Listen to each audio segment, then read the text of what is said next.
Anong na-realize nyo dun sa natapos natin na na sexy babe contest? Dalawang bagay yung na-realize ko. Napakarami talagang magagandang nilalang sa Pilipinas. Yes. At yung pangalawa, may systemic and educational problem sa Pilipinas. Yun ang na-realize ko. O, tsaka May pinag-uusapan. educational problem, may educational crisis sa Pilipinas na dapat natin i-address. That's right. I think we have to find Tama. the right balance. Yes. Parang maganda and matalino. Parang ganun. Yes. Tama At saka ka yung, rin dyan. kailangan sana, diba, yung maisip ng, bakit ganun?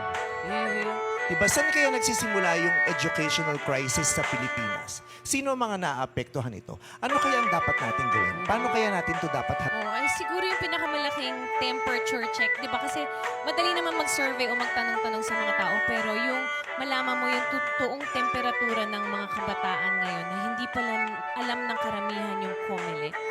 Yes. Ang sakit parang na hindi ko alam kung anong gulat yung naramdaman ko kahit na in-explain na natin, Commission on Election, hindi pa rin. Pero syempre parating na ang eleksyon at maraming hindi nakapag-register, marami ang tapos na sa pagboto. Ayoko na yan.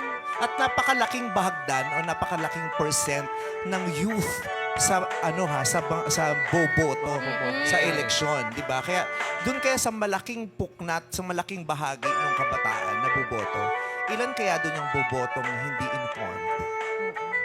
Yung gano'n. Baka maaari din yung mga magulang. Yes. Diba? Bigyan Dapat. naman. Kahit nga yung mga magulang, hindi lang sa mga bata, yung mga magulang, informed din kaya yung mga magulang.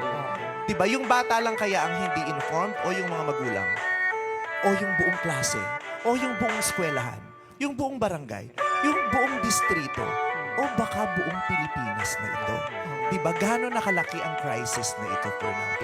May na-realize din ako yung nangyari nga tungkol dun sa COMELEC issue. Oo. Pwede rin siyang magandang turnaround dun kay contestant na pwedeng maging advocacy rin na yan. Yes! Sa pinagdaanan niya. Magkaroon siya ng eagerness na alamin, Yes. magtanong, di ba? Aralin. Tsaka yung pagkakaroon ng pakialam. Yeah. At even COMELEC, dapat ma-alarm din ang COMELEC. Na Baka, may kulang pa. diba? Sa Baka kailangan information. meron din silang gawin na Kampanya, yes. pagdi-disseminate o pagpapakalat ng Dissemination. impormasyon para sa inyo. Diba? The government in general. Yeah. Diba? Ano siya? Personal, systemic, diba? Kapag personal, ikaw din. May bahagi ka din.